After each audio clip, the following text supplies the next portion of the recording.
आज हम करेंगे अपनी वर्कशीट का क्वेश्चन नंबर 2 और बहुत इंपॉर्टेंट एडजस्टमेंट, एक ही एडजस्टमेंट इसके अंदर मैं कवर करूंगा जो जनरली स्टूडेंट्स को परेशान करता है और आपको ही जरूर परेशान करता होगा। वो है asset account with accumulated depreciation account. ठीक है, सम शुरू करते हैं, उसके अंदर अपने आप ये कवर हो जाएगा। जैसे कि हर सम हम करते हैं, सबसे पहला स्टेप क्या आएगा, सरप्लस, रिजर्व एंड सरप्लस देखेंगे और उसमें से हम net profit after tax and dividend लिख लेंगे। सो रिजर्व एंड सरप्लस है point number 1, notes to accounts में गया। Reserve surplus statement, balance statement of P&L, opening balance है 4 लाख, क्लोजिंग बैलेंस 6 लाख, 2 लाख क्या हो रहा है, पॉजिटिव इसलिए प्रॉफिट। अगर नेगेटिव हुआ तो कहां लिख देता मैं, लॉस में। सो रिजर्व सरप्लस करने के बाद सीधा मैं कहां पे जाऊंगा, एडजस्टमेंट, और यहाँ पे एडजस्टमेंट में दिया हुआ है during the year piece of machinery costing 48 on which accumulated depreciation was 32 sold for 12। अब एडजस्टमेंट कुछ भी हो, लेकिन बैलेंस शीट में मुझे मशीनरी भी दिया है, एक्यूमुलेटेड डेप्रिसिएशन भी दिया हुआ है, तो मुझे दोनों अकाउंट बनाने पड़ेंगे। सिर्फ एडजस्टमेंट से फर्क नहीं पड़ता है, एडजस्टमेंट भी है और बैलेंस शीट में फिक्स एसेट और एक्यूमुलेटेड डेप्रिसिएशन दोनों है, तो दोनों लेजर बनाने पड़ेंगे। तो हम बना लेते हैं। एक बनेगा फिक्स्ड एसेट, उसके लिए थोड़ी जगह छोड़ देते हैं, फिर बनाएंगे एक्यूमुलेटेड डेप्रिसिएशन अकाउंट। इसको कई बार profit provision for depreciation account भी कहते हैं। और जैसे ही कोई भी लेजर बनेगा, सबसे पहले क्या आएगा, बैलेंस। तो मशीनरी अकाउंट का ओपनिंग बैलेंस है 20 lakh, so balance brought down 20 lakh, closing balance correct down 25 lakh 40,000। Accumulated depreciation हमारे लिए लायबिलिटी है, इसलिए क्रेडिट साइड पे आएगा, balance brought down, opening balance आएगा 3 lakh, balance carried down, closing balance है इसके अंदर 4 लाख। ये थंब रूल याद ही होना चाहिए। कोई भी एसेट अकाउंट है, एसेट का ओपनिंग बैलेंस होता है डेबिट साइड, लायबिलिटी का ओपनिंग बैलेंस होता है क्रेडिट साइड। ठीक है, अब मैं पढ़ रहा हूं adjustment during the year of peace of machinery costing 48। अब मशीनरी कितने की थी, 48। जगह मैं एक बार यहां पे लिख दूं, फिर मिटाऊंगा मैं। 48,000 की मशीन है, उसके बाद डेप्रिसिएशन कितना है 32, तो कितने की रह गई 16,000। इसको कितने बेचा गया, बैंक 12,000, तो लॉस कितना आया 4,000। ये मुझे साइड पे वर्किंग करना पड़ेगा, बट मैंने एक बार लेजर में किया है, फिर इसको मैं मिटाऊंगा। सो हमने वर्किंग नोट कर ली। इसका इफेक्ट क्या होगा, सबसे पहले मशीन को बेचा तो एसेट अकाउंट में आएगा, बैंक कितने बेचा 12,000, लॉस कितना हुआ 4,000, तो हमने बैंक लिख दिया, लॉस लिख दिया। अब ये जो 32,000 है, ये सबसे क्रिटिकल पार्ट है। This is not depreciation of current year, this is depreciation on asset sold. और जो डेप्रिसिएशन ऑन एसेट सोल्ड दिया रहता है, वो सिर्फ एसेट अकाउंट बनाना हो तो यूजलेस होता है, लेकिन जब accumulated depreciation of fixed asset account बनाना होता है, तो उसके अंदर हम क्या करते हैं, यहां पे लिखूंगा 2 फिक्स्ड एसेट अकाउंट, कितना है 32,000, और उसकी कॉन्ट्रा एंट्री आएगी यहां पे by accumulated depreciation account how much 32, और इसकी कॉन्ट्रा एंट्री यहीं पे हो गई। कैश फ्लो में इसकी कोई भी इफेक्ट जाएगी नहीं, बट डेप्रिसिएशन को एसेट अकाउंट में ट्रांसफर करना बहुत जरूरी है। क्लियर ये पार्ट, श्योर। तो हमने पूरा एडजस्टमेंट जो भी था वो हमने कंप्लीट कर लिया, इसलिए वर्किंग नोट भी यहां से हटा रहा हूं। इसके बाद क्या करना है, we need to find out the balancing figures. और हमेशा याद रखना, पहले कौन सा अकाउंट क्लोज करने का, एक्यूमुलेटेड डेप्रिसिएशन अकाउंट क्लोज करने का। तो it comes to 4,32 minus 3 lakh, it comes to 1,32 मैंने फाइंड किया। ये हो गया depreciation of current year. Same way fixed asset account को क्लोज करूंगा, 20 लाख 5 लाख 40, ये हो गया 48, 25 lakh 88,000, 25 lakh 88,000 minus 2 lakhs, so 20 lakhs, तो ये हो जाएगा 5 lakh 88, और डेबिट साइड बैलेंस आएगा, उसको हम क्या बोलेंगे, बैंक, इन ब्रैकेट में लिखेंगे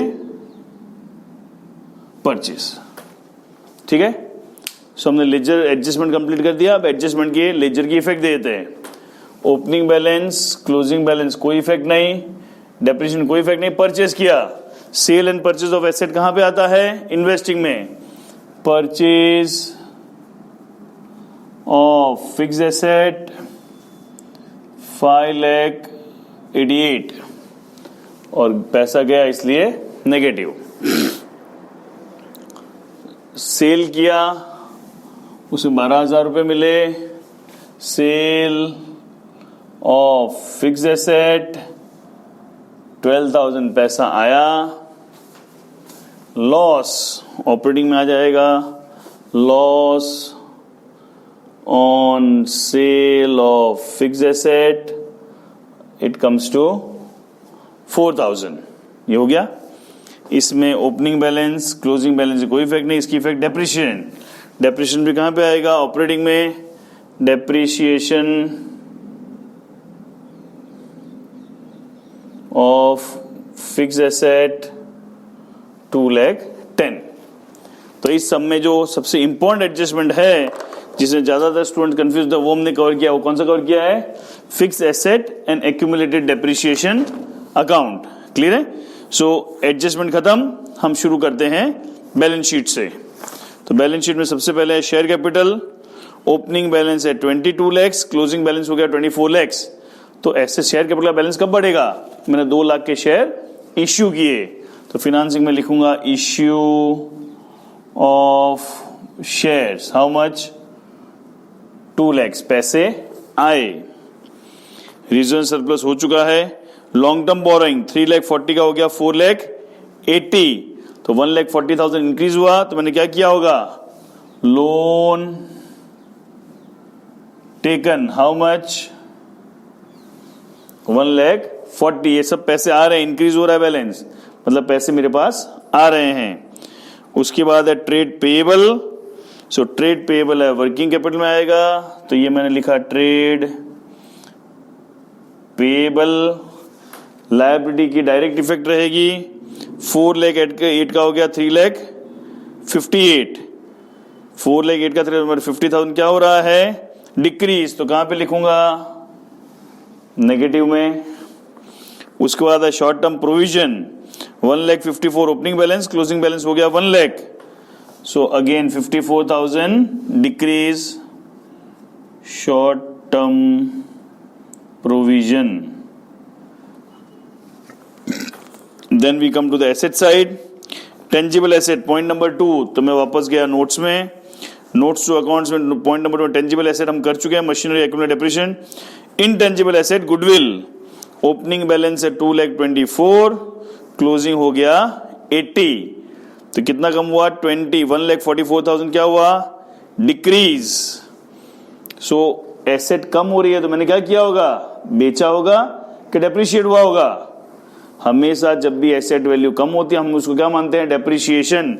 बट ये इनटेंजिबल एसेट को लिखेंगे amortisation, amortisation of goodwill. Technically है ये गुडविल ही। ओपनिंग बैलेंस 224, क्लोजिंग हो गया 80, कितना डिक्रीज हुआ, 1,44,000 डिक्रीज हुआ। क्लियर है। Again coming to the balance sheet, tangible asset हो गया, इंटेंजिबल एसेट हो गया। करंट इन्वेस्टमेंट, करंट इन्वेस्टमेंट कहां पे आएगा, cash and cash equivalent last में। Inventories, so inventory comes in working capital. Inventory है, ओपनिंग बैलेंस है 242, क्लोजिंग हो गया 258, 16,000 हुआ इंक्रीज, तो लिखूंगा किसमें, डिक्रीज। एसेट में उल्टा होता है। And last is trade receivable.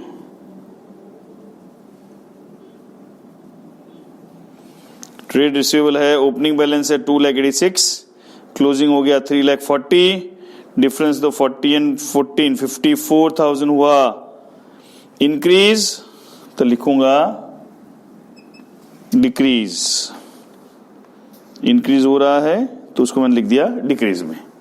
Clear है? श्योर? एक बार वापस देख जाए। डन। अब टोटल करें। अब देखो ये तो हमने फॉर्मेट याद किया हुआ था इसलिए मैंने ऐसे लिख के रखा है। आगे से जब मुझे पता है तो फॉर्मेट मेरे को मन में याद रखना है, ये सब लिख के नहीं रखना है। और ये पूरी चीज मुझे क्या कर देनी है? स्किप। ये पूरा पार्टी स्किप कर देना है। प्रेजेंटेशन में याद हो जाए तो उसका ये तो अभी हमको याद नहीं, इसलिए हम इसको पूरा कॉपी करके लिख रहे हैं। So it comes to 2 lakhs। फिर वापस मैंने टोटल किया, non cash non operating income कुछ भी नहीं है। सो अगेन ये non cash non operating income नहीं है, तो इस पूरे पार्ट को हम क्या कर सकते हैं? स्किप कर सकते हैं, फॉर्मेट में नहीं दिखाएंगे। क्लियर है? सो 2 lakh, 2 lakh, 4 lakh, 5 lakh, 5 lakh, 2 2 4 5 5,54,000, 5 lakh 58,000 हो गया टोटल। 2 3 358 558 हो गया टोटल। इसका हमने टोटल किया तो आया 15 60 70 120 1,74,000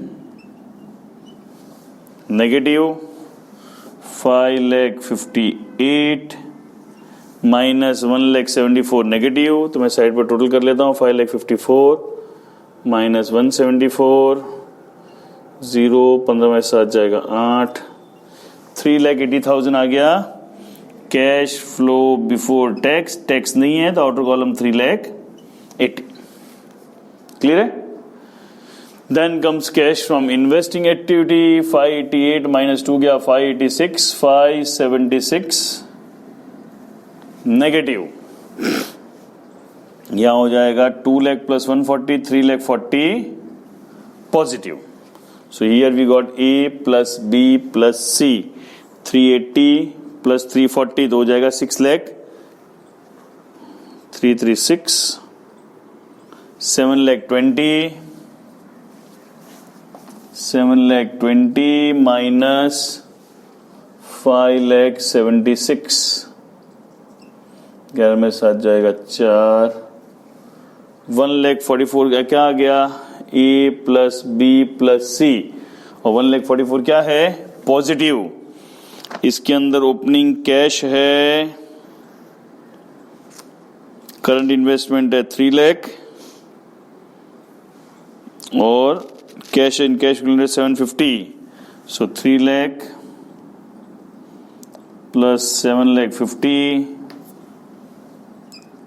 10,50,000 क्या हो गया टोटल? तो 10,50,000 का मैंने टोटल किया, इट कम्स टू 11,94,000। ये हमारा कैश बैलेंस टैली नहीं हो रहा है। सो कहीं ना कहीं सब में हमने कोई सिली मिस्टेक की है। सो मैंने चेक किया तो सिली मिस्टेक समझ में आई। डेप्रिसिएशन 2,10,000 ये हमने गलत लिखा, ये होना चाहिए था 1,32,000। ये डेप्रिसिएशन है 1,32,000, लेकिन कौन जाने कहां से मैंने लिखा 2,10,000। तो ये सारा सब टोटल चेंज हो जाएगा। ये हो जाएगा 2 36 40 80 4,80,000 हो जाएगा। ये भी 4,80,000 हो जाएगा। 4,80,000 में से 174 जाएगा तो बचेगा 3,06,000 और ये ऑपरेटिंग भी हो जाएगा 3,06,000। फिर इन्वेस्टिंग में गलती नहीं है, फाइनेंसिंग ठीक है। सो A plus B, this is A plus B plus C, तो आंसर आ जाएगा 70,000। क्लियर है? ये आंसर आ गया 70,000 पॉजिटिव। सो ये टोटल चेंज हो जाएगा। ओपनिंग कैश इन कैश हमने ऐड कर दिया 10,50 11,20,000 और मेरा closing cash in cash equivalent है, कैश बैलेंस है 6,40,000 और करंट इन्वेस्टमेंट है 4,80,000। It comes to 11,20,000। ठीक है।